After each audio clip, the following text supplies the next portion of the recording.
Ulcer remove करण्यासाठी ऑपरेशनचा decision घेतला, पण हे कोणाला माहित होतं ते पूर्णपणे चुकीचं होतं. सो इश्यूचं अल्सर नॉन हिलिंग होतं. डॉक्टर्सने ऑपरेशन करावं लागेल असं सजेशन दिलं आणि तेही 50-50 चान्स घेतला.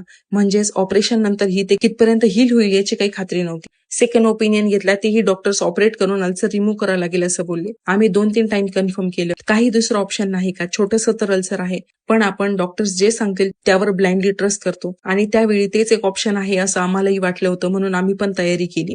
एकदाच ऑपरेशन झालं की इशू या त्रासातून मुक्त होईल असा विचार केला, पण हे कोणाला माहित होतं खरी स्ट्रगलची सुरुवात इथून पुढे आहे. इशूला ऑपरेशनसाठी ऍडमिट केलं. ऑपरेशन अगोदर 8-9 तास तिला काहीच खायला द्यायचं नव्हतं, म्हणजेच तिला फीड करायचं नव्हतं, बिकॉज तिला अनेस्थीशिया देणार होते.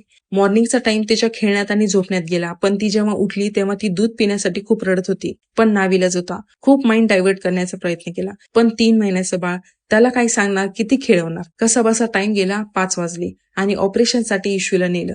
30 मिनिटांचं ऑपरेशन होतं, पण तो टाइम कटता कटेना. फायनली डॉक्टर बाहेर आले आणि इशूला नॉर्मल बेडवर शिफ्ट केलं आणि तिला पाहून एकदाचा जीवात जीव आला.